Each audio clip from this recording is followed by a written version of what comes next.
बोलो गुरुदेव भगवान की जय। प्यारे कृष्ण कन्हैया लाल की जय।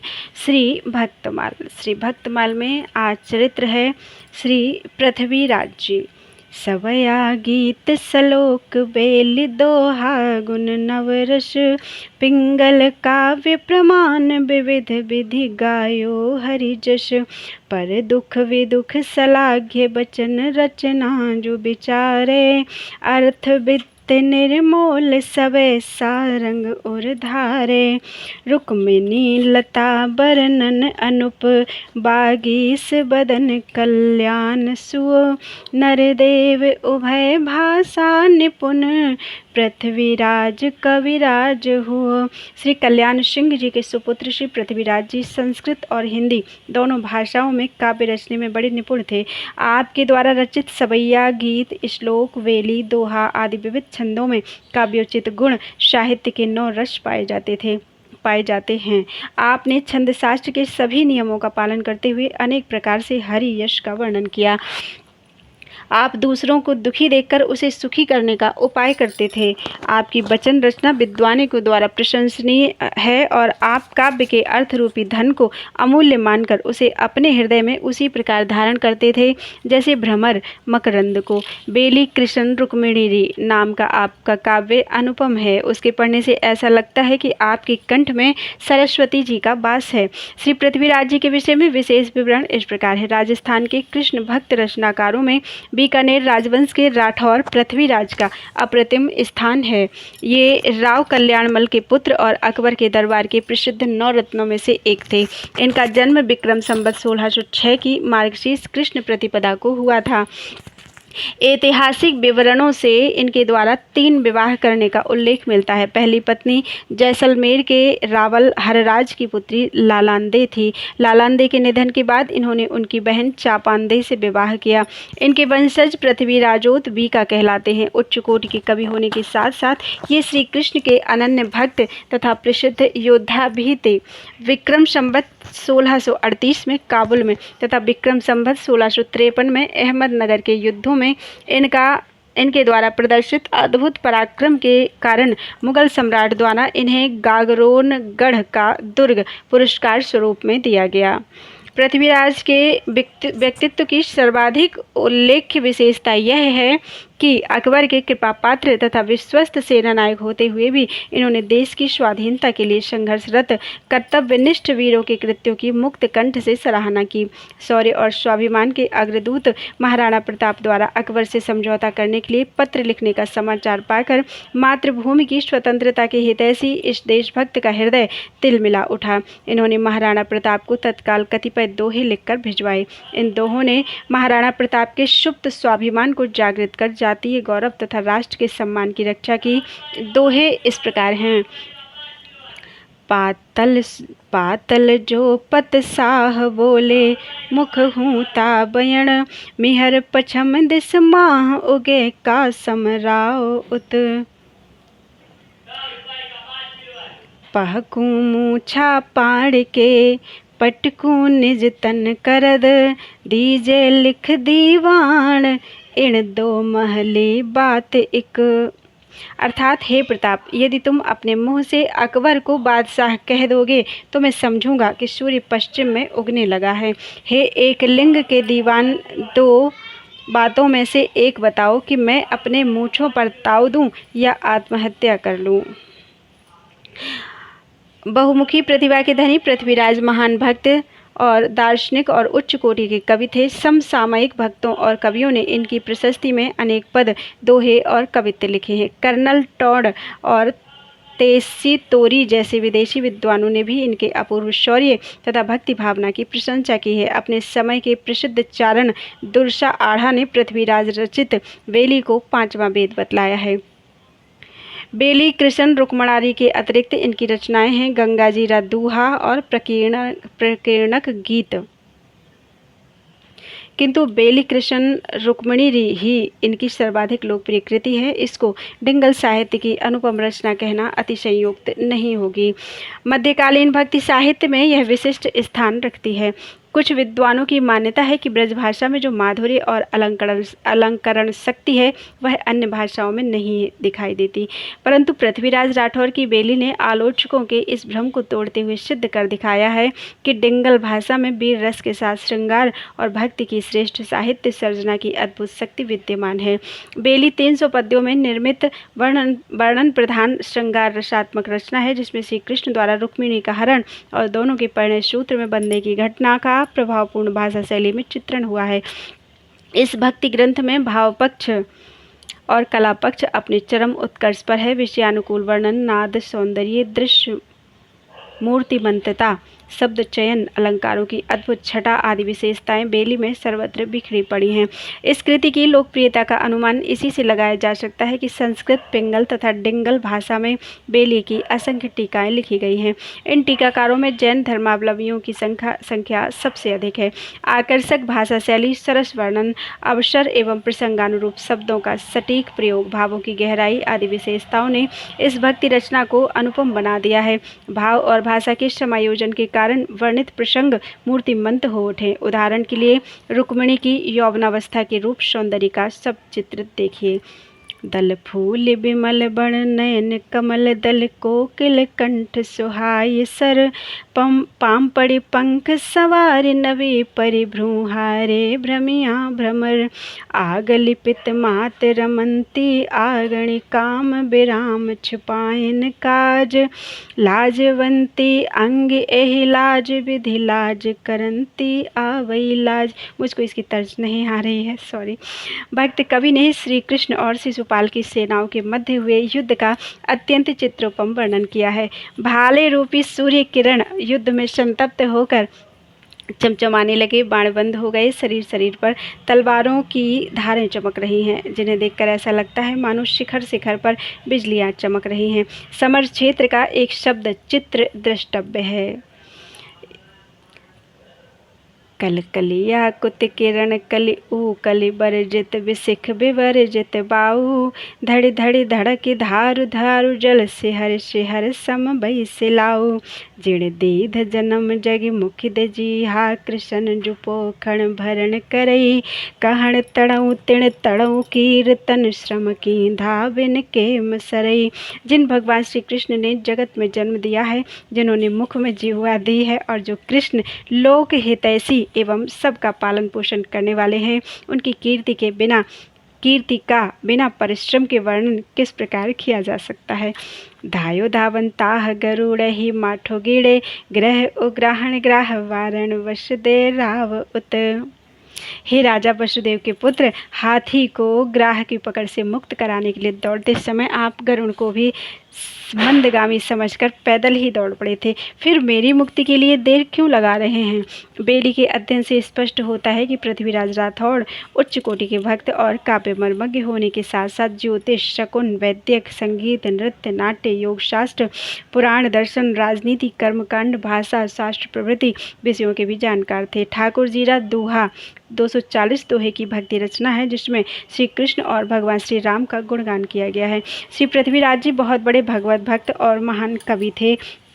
भगवान की सेवा में आपको बड़ा भारी प्रेम था और विषयों से ऐसा वैराग्य था कि मंदिर में आपने अपनी रानी को भी नहीं पहचाना। एक बार आप विदेश गए, वहां आपने मानसी सेवा के निमित्त मन से मंदिर में प्रवेश किया, परंतु हृदय में भगवान के दर्शन नहीं हुए। अब कैसे सेवा हो और बिना सेवा भोजन पान आदि कैसे हो। इस प्रकार 3 दिन बीत गए और भगवान के दर्शन मंदिर में नहीं हुए। चौथे दिन मंदिर में भगवान के दर्शन हुए, तब आपने उनकी मानसी सेवा की और महान सुख का अनुभव किया। पृथ्वीराज जी ने पत्र में यह संदेश कर अपने देश को भेजा कि 3 दिन तक मंदिर में भगवान के दर्शन नहीं हुए। वहां से जो उत्तर लिखकर आया उसे पढ़कर आप अत्यंत प्रसन्न हुए। पत्र में लिखा था कि मंदिर में सफाई पुताई एवं मरम्मत के लिए कारीगर लगे थे, इसलिए भगवान 3 दिन तक दूसरी जगह विराजे थे। एक चरित्र और सुनिए। भगवत प्रेम में तन्मय होकर राजा पृथ्वीराज ने दृढ़ प्रतिज्ञा की थी कि मैं अपने शरीर को मथुरापुरी में छोड़ूंगा। बादशाह के पूछने पर आपने बताया कि आज से 6 महीने बाद मथुरा में यमुना तट पर सफ़ेद कौओं को देखते हुए मेरी मृत्यु होगी। यह जानकर परीक्षा के लिए बादशाह ने उन्हें काबुल की कठिन लड़ाई पर भेज दिया। आप में महान आत्मबल था, अतः आप काल के अधीन नहीं थे। श्री पृथ्वीराज जी को अपनी आयु का पता था। जब आपने देखा कि अब हमारी आयु थोड़े दिनों की है, तब आपको एक एक क्षण कल्प के समान बीतने लगा। भगवान इनकी प्रतिज्ञा को सत्य करना चाहते थे, अतः प्रभु ने इन्हें बालक के रूप में आकर भविष्य का ज्ञान करा दिया। राजा के अंग प्रत्यंग में भक्ति का भाव व्याप्त था। वे तत्काल सांडिनी अर्थात ऊंट पर सवार होकर चल दिए और मथुरापुरी में आ गए। यहाँ आपने श्री यमुना जी में स्नान किया और ब्राह्मणों को दान दक्षिणा प्रदान की। इसके बाद आसन लगाकर बैठ गए। भगवान का ध्यान करके उन्होंने शरीर को त्याग दिया।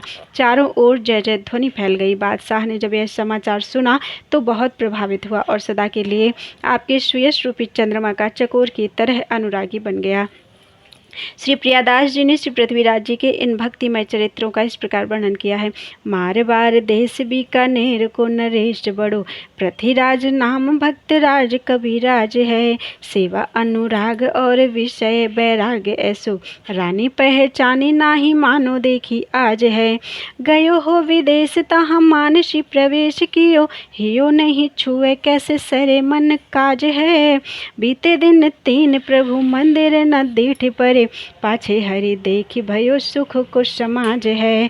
लिख के पठायो देश सुंदर संदेश यह, मंदिर न देखे हरि बीते दिन 3 हैं।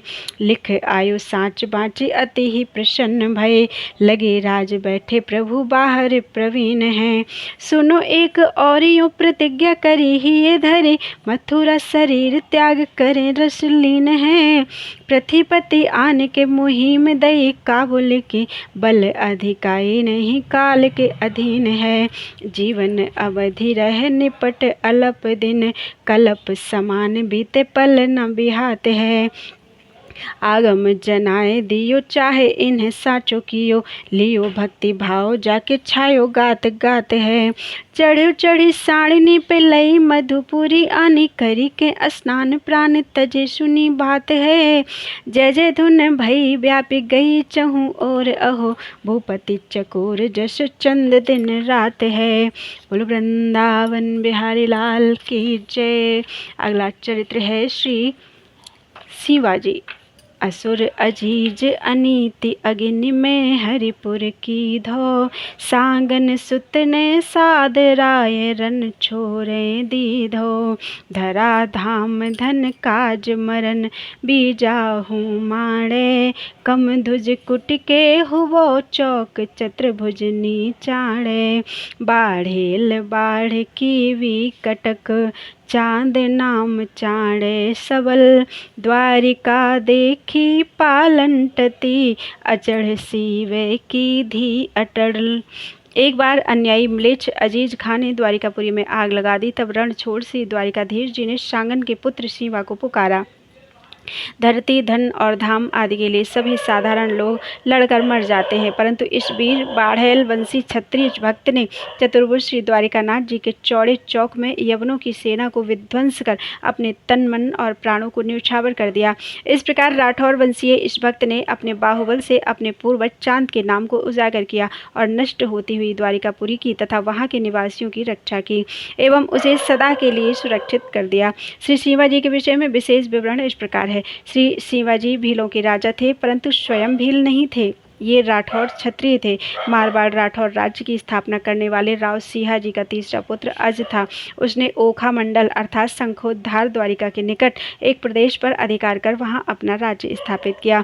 अज के वंशज बाढ़ेल राठौर हैं जो अब भी वहां हैं। श्री शिवाजी उन्हीं के वंश में उत्पन्न हुए। द्वारिका से 4 कोस दूर श्री शिवाजी का निवास स्थान था। ये वहाँ से नित्य दर्शन करने आते थे। दर्शन करना, प्रसाद लेना और परिक्रमा लगाना यह आपका नित्य नियम था। भगवान इन्हें प्रिय थे तथा ये भगवान को प्यारे थे, तभी तो संकट के समय भगवान ने इनका स्मरण किया।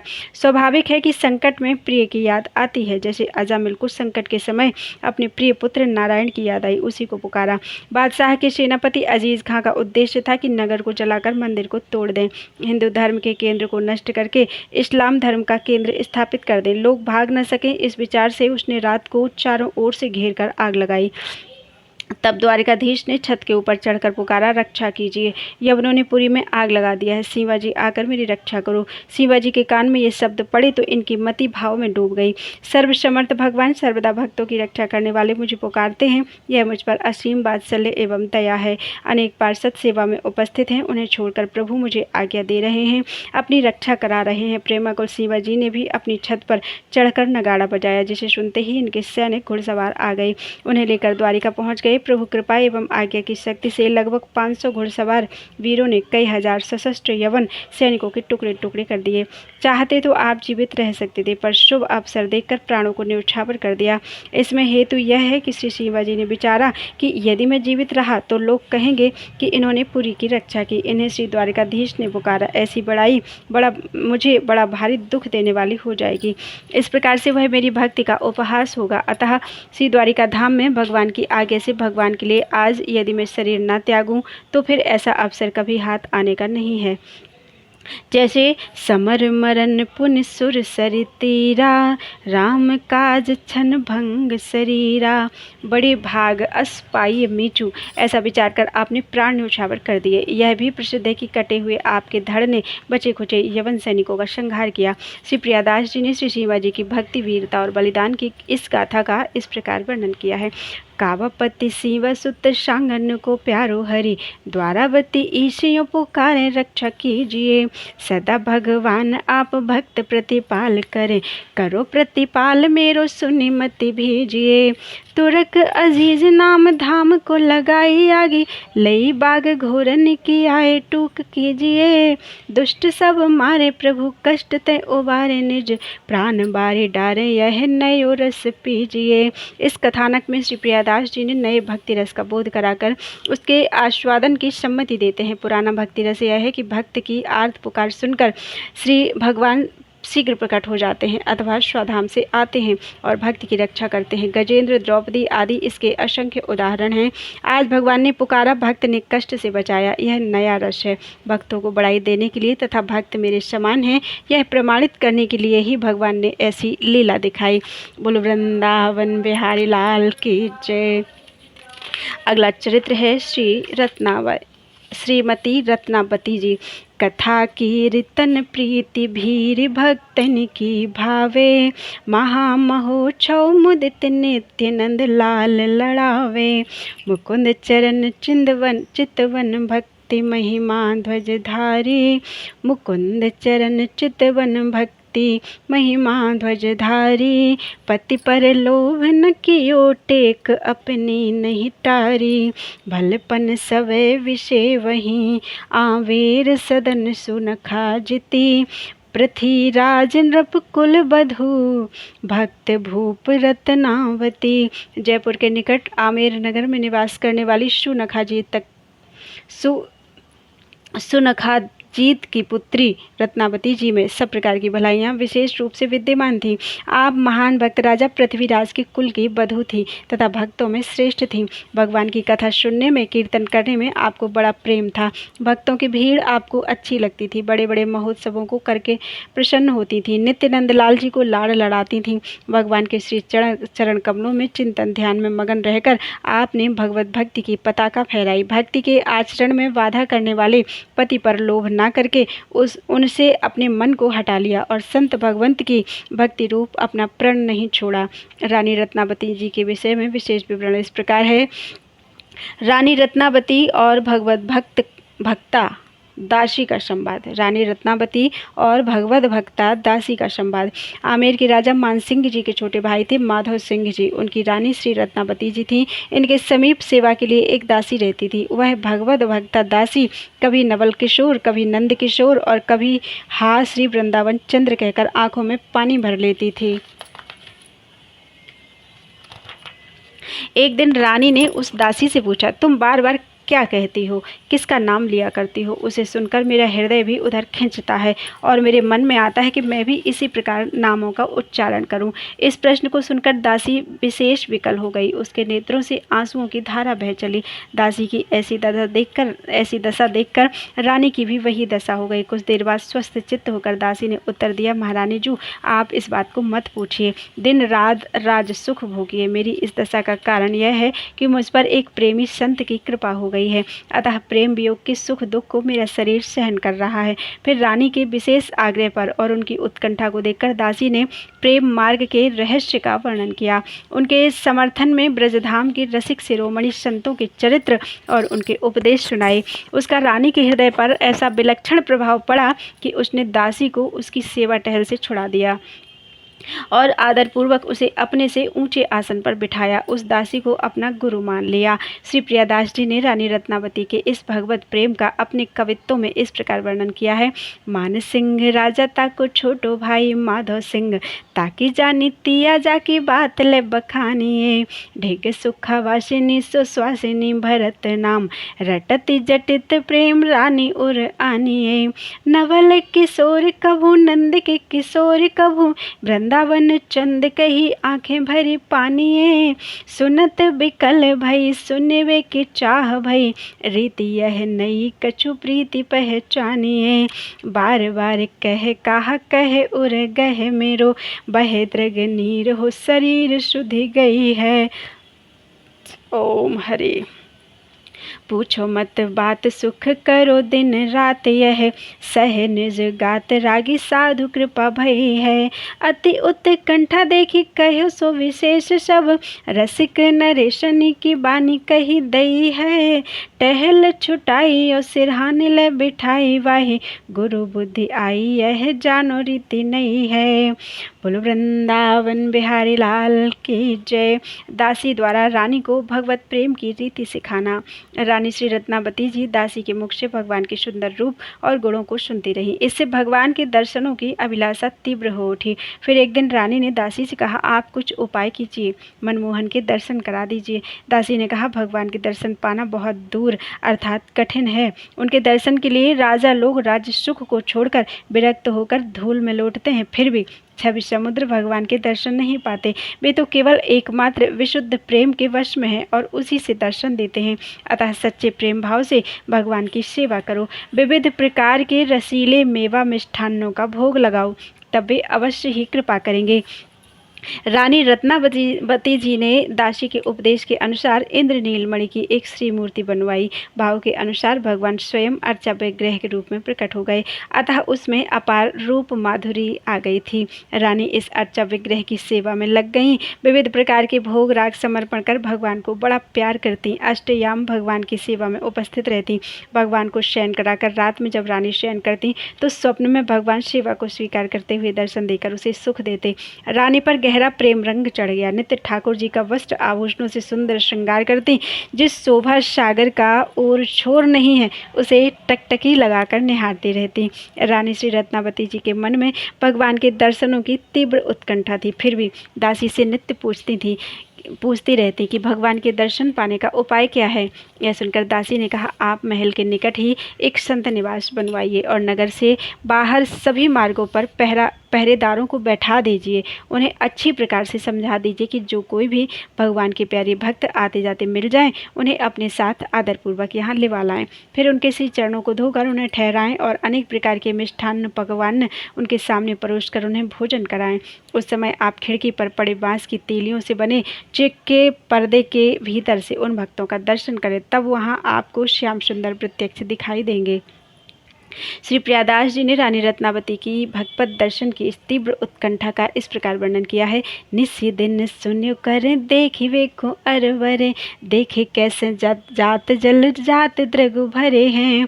कछुक उपाय कीजिए मोहन दिखाए दीजिए, तब वहीं तो जीजे वे तो आने उर धरे हैं।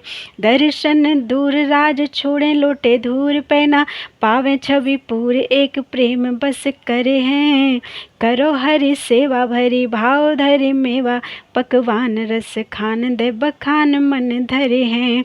इंद्र नील मणि रूप प्रगट स्वरूप कियो, लियो वह भाव यो स्वभाव मिल चली है।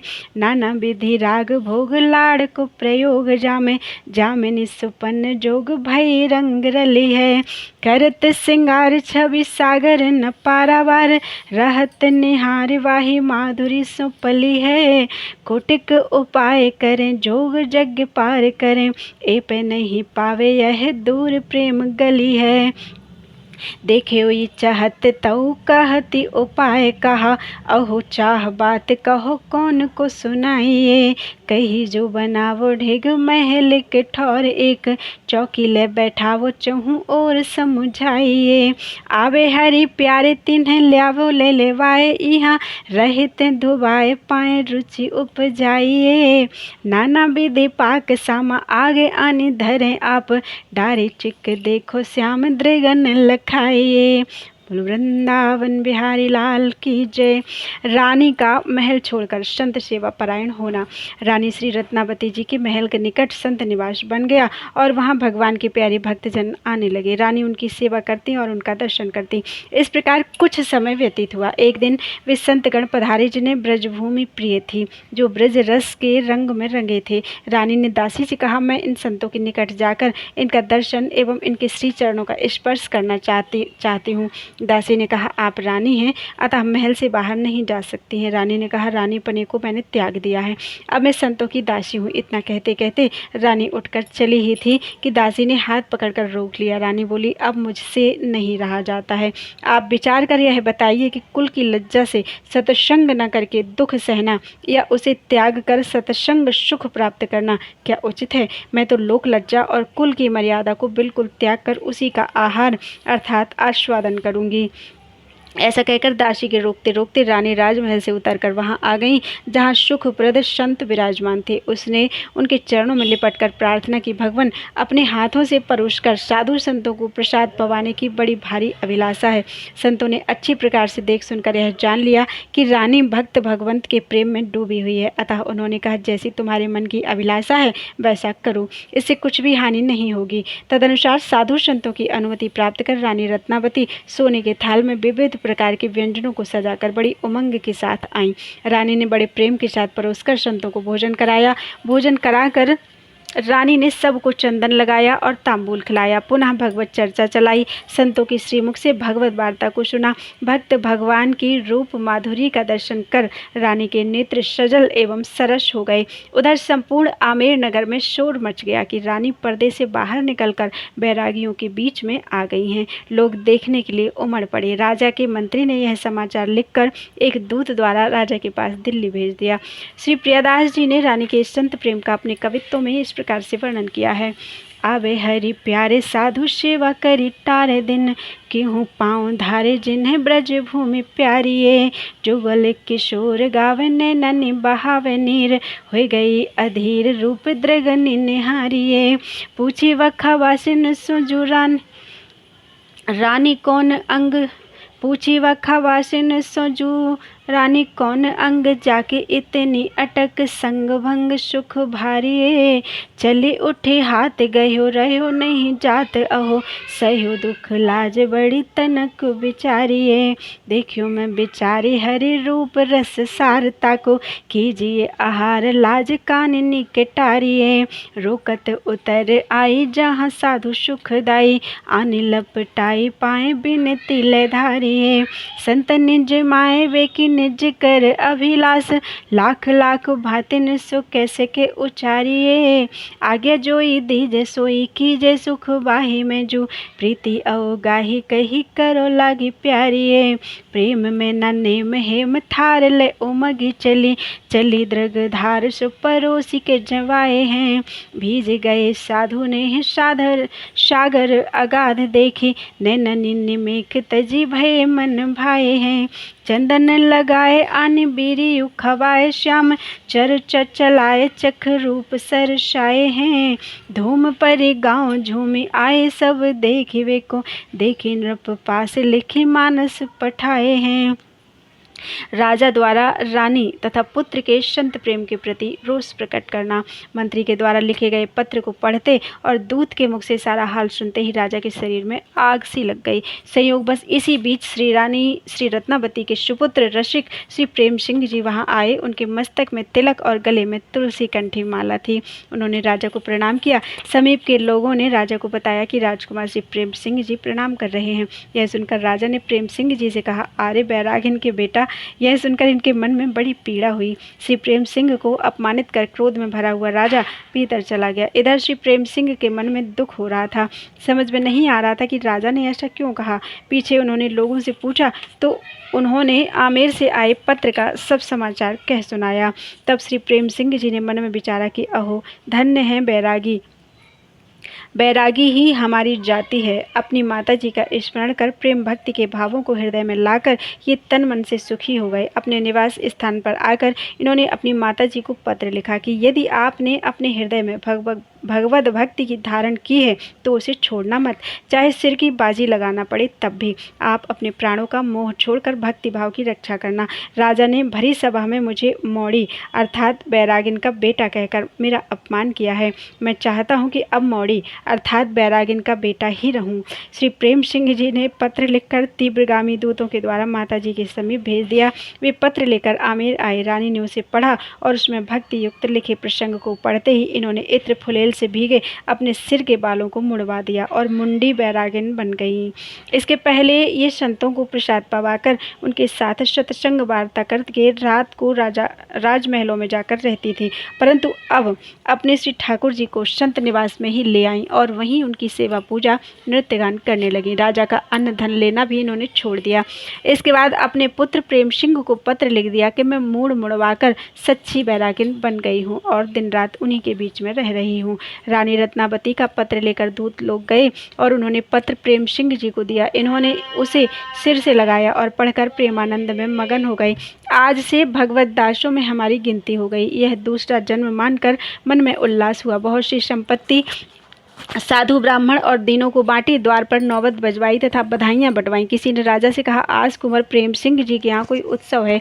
राजा ने कहा, कौन सा यह नया उत्सव हो रहा है, पता लगाओ। तब राजा के लोगों ने इनसे आकर पूछा तो इन्होंने उत्तर दिया कि अब हम सचमुच बैरागिन के बेटा बन गए। अब तक तो केवल स्वांग किया था, पर हमारी बात बन गई। माता जी ने बैरागिन का वेश धारण कर लिया। यह बात जब राजा ने सुनी तो उनके मन में बड़ा दुख हुआ। क्रोधवश उन्होंने बैर भाव से श्री प्रेम सिंह पर चढ़ाई करके उनसे युद्ध की तैयारी कर ली। जब कुंवर श्री प्रेम सिंह को यह बात मालूम पड़ी तो वे भी लड़ने मरने के लिए तैयार हो गए। श्री प्रियादास जी ने रानी रत्नावती और कुंवर प्रेम सिंह के इस संत प्रेम का इस प्रकार वर्णन किया है। होय करे निशंक रानी बंक गति लई नई, दई तजी लाज बैठी मोड़ने की भीड़ में। लिखो ले दीवान नर आए सो बखान कियो, बाँचे सुने आँच लगी नृप के शरीर में। प्रेम सिंह सुतता ही काल सो रसाल आयो, भाल पे तिलक माल कंठी कंठ तीर में। भूप को सलाम कियो नरनी जताए दियो, बोल्यो आओ मोड़ी के रे पर्यो मन पीर में।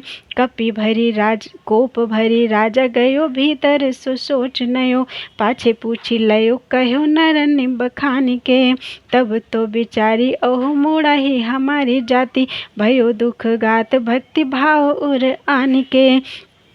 लिख्यो पत्र माजी को जो प्रीति ही ये साजी, जो पे शीस बर बाजी आए राखो तजी प्राणी के। सभा मध्य भूप कही मोड़ी को बेरूप भयो, रहे अब मोड़ी के ही भूलो मति जान के। लिख्यो दे पठाए बेगी मानस ले आए जहाँ, रानी भक्ति सानी हाथ दई पाती बाँचिए। आयो चढ़ी रंग बाँची सुत को प्रसंग बार, भीजे जो फुलेल दूर किए प्रेम साचिए। आगे सेवा पाक निसी महल बसत जाए, ल्याए याही ठौर प्रभु नीके गाय नाचिए। नृप अन्न त्याग दियो दियो लिखी पत्र पुत्र, भई मोड़ी आज तुम हित करी जाचिए। गए नर पत्र दियो शीस सो लगाए लियो, पाची के मगन हियो रीझ बहुदई है। नौबत बजाई द्वार बाटत बधाई काहू, नृपति सुनाई कही कहा रीति नहीं है। पूछे भूप लोग कहो मिट सब शोग भयो, मोड़ी के जोग स्वांग कियो बन गई है। भूपति सुनत बात अति दुख गात भयो, लयो बेर भाव चढ़ो त्यारी इत भई है। बोलो वृंदावन बिहारी लाल की जय। लोगों के समझाने पर राजा तथा राजकुमार के युद्ध का बंद होना। पिता पुत्र में युद्ध की तैयारी देखकर हितैषी लोगों ने राजा को अच्छी तरह से समझाया कि लड़के के साथ युद्ध करने से सारे विश्व में आपकी निंदा होगी। बुद्धिमान शुभ चिंतकों ने उधर श्री प्रेम सिंह जी को भी यही कहकर समझाया। इन्होंने लौकिक विषयों के लिए मैंने अब तक करोड़ों जन्म गंवाए हैं, यह एक भगवान की भक्ति के काम आए, मैं ऐसा ही चाहता हूँ, मुझे यही अच्छा लग रहा है। श्री प्रेम सिंह जी का ऐसा दृढ़ विचार सुनकर लोग इनके पैरों में पड़ गए और कहा, अभी कुछ समय के लिए इन बाजों को बजाना बंद कर दीजिए। राजा साहब आज ही रात को आमेर चले जाएंगे, फिर आप खूब नौबत बजवाएं। प्रेम सिंह ने मान लिया। नौबत बंद हो गई। यह कहकर लोगों ने राजा को शांत किया। राजा माधव सिंह जी दिल्ली से चल दिए और आमेर आ गए। इनके नगर के निकट पहुंचते ही लोग आकर इनसे मिले और उन्होंने रानी का सब वृत्तांत कह सुनाया। अब राजा के मन में बड़ी चिंता हो गई। श्री प्रियदास जी इस घटना का अपने एक कवित्व में इस प्रकार वर्णन करते हैं। नृप समझाए राख्यो देश में चबाओ हुए है, बुद्धिवंत जन आए सुत सो जताई है। बोलियो विषय लागी कोटि कोटि तन खोए, एक भक्ति पर आवे काम यह मन आई है। पाए परि मांग लई दई जो प्रसन्न तुम, राजा निश्चित चलो जाए करो जी भाई है। आयो निजपुर ढिग ढोरी नर मिले आने, कयो सो बखाने सब चिंता उपजाई है। राजा द्वारा रानी को मरवाने का षड्यंत्र करना पर उसके भक्ति भाव से स्वयं भी भगवत भक्त बन जाना। राजा ने राजमहलों में पहुंचकर अपने मंत्रियों को बुलवाया और कहा, मेरी नाक तो कट ही गई है, वह अब जुड़ नहीं सकती है, परंतु उसमें से जो लगातार खून बह रहा है उसको किसी प्रकार रोकिए। किसी प्रकार रानी को मरवा डालना आवश्यक है, अतः आप लोग कोई ऐसा उपाय सोचिए कि रानी मर जाए और हत्या का कलंक भी ना लगे। जब राजा ने यह कहा तो किसी बुद्धिमान ने अर्थात चापलूस मंत्री ने बहुत सोच विचार कर एक उपाय बताते हुए कहा कि अपने यहाँ पिंजड़े में जो सिंह बंद है उसे रानी के सामने छोड़ दिया जाए, वह रानी को मार डालेगा, तब फिर उसे पकड़वा लिया जाएगा। इस मंत्रणा को गुप्त रखा जाए और बाद में यह प्रचार कर दिया जाए कि सिंह छूट गया और उसने रानी को मार डाला। यह उपाय सबको अच्छा लगा। लोगों ने यही किया, सिंह को छोड़ दिया। जब वह रानी की ओर आया तो उसे देखकर दासी ने कहा, देखो श्री नृसिंह जी आपकी ओर आ रहे हैं, दर्शन कीजिए। जिस समय सिंह आया उस समय अनुराग रंग में भरी रानी भगवान की सेवा कर रही थी। श्री नरसिंह जू का शुभ आगमन सुनकर रानी ने दृष्टि घुमाकर उधर देखा। रानी ने प्रेम भाव से पहचाना और उठकर उनका आदर करते हुए कहा, अहो धन्य हैं, आज मेरे बड़े भाग्य हैं जो मेरे घर पर मुझे दर्शन देने के लिए श्री नरसिंह भगवान पधारे हैं। रानी की सच्ची भावना थी, अतः भगवान ने अपनी उसी नरसिंह रूप की शोभा का दर्शन कराया। रानी ने फूलों की माला पहनाई और संवार कर तिलक लगाया, आरती की। उसके बाद सप्रेम दर्शन किया तो चतुर्भुज शंख चक्र गदा पद्मधारी श्री नरसिंह जी की शोभा अत्यंत प्रिय लगी। रानी की पूजा स्वीकार करके श्री नरसिंह भगवान रानी के घर से निकले मानो खम्भ फाड़कर बाहर निकले हों। तत्काल उन्होंने विमुखों के समूह को मार डाला। राजा को रानी का समाचार मिला। लोगों ने बताया कि रानी ने सिंह का पूजन किया। शांत भाव से पूजन स्वीकार कर वह वहाँ से निकला और सैकड़ों लोगों को मारकर जाने कहाँ चला गया। राजा ने सब बातें ध्यानपूर्वक सुनी, फिर वह अत्यंत नम्र होकर रानी के पास आया। रानी की भक्ति के प्रभाव से राजा की बुद्धि बदल गई, अतः भूमि पर पड़कर साष्टांग दंडवत प्रणाम किया। इन्हें प्रणाम करते देखकर दासी के मन में दया भर गई और उसने रानी को सुनाकर कहा, देखो महाराज प्रणाम कर रहे हैं। रानी ने कहा, ठीक है, राजा लालजी को प्रणाम कर रहे हैं। फिर दासी ने आग्रह करते हुए कहा, आप थोड़ा राजा की ओर घूम कर देखें। रानी ने कहा, ये आँखें एक ओर लगी हैं, अब दूसरी ओर नहीं जा सकती। राजा ने कहा, यह संपूर्ण राज्य और धन आपका ही है, आप इसे स्वीकार करके सेवा मिले।